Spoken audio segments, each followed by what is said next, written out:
Usa ka driver sa motorsiklo ug angkas ni ani dead on the spot human kini nabanggaan sa 10-wheeler dump truck shock man diri mismo sa Tadeco Road, Purok 7, Barangay Southern, Davao. Sa inisyal nga investigasyon, gibutyag nga sa wala pa ang insidente ang duha nga mga sakyanan diin ming-agi sa Tadeco Road, Barangay Southern, Davao, Panabo City niadtong Agosto 9, 2024 sa bandang alas 12:30 sa kadlawon.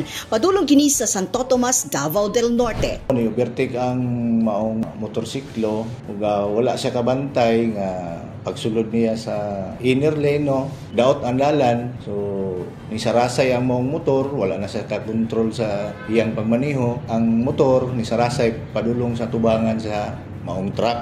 Dugang pa ni traffic investigator Ababa nga si Nicole Dunghaw, lalaki, 48 anyos nga residente sa Purok Letos, Barangay Nanyo, Panabo City.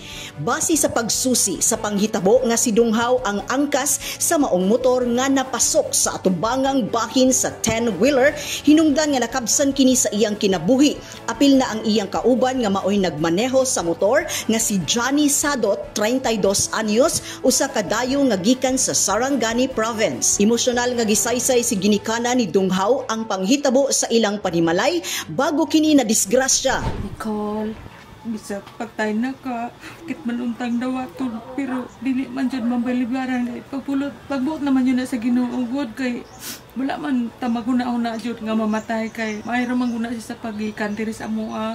Askil gid na siya glawas unya. Nagtuura man ko kung namalit siya ang sudan na mo. Dugang pa sa inahan ni Nicole nga alas 6 sa gabi, naguna na lang sila og kaon sa iyang bana tungod kay kanang orasa maoy tigkaon nila. Pagka mga alas 8, murag hinahinant akong matulog pero dili jud ko makatulog itong panahon na mamantod na lang nga iabot ang mga alas 11 pasado sa gabi nga naanay niya balita sa amo nga nadisgrasya si Nicole. Matud pa sa inahan ni Nicole nga bisan pa man sa kalit nga panghitabo, adunay mga tao nga mintabang sa ilaha sa pagpahiluna sa maong patayng lawas sa biktima. Ang Tadeco Road nga giilang Killer Road, ubay-ubay na ang mga nakabsan sa kinabuhi.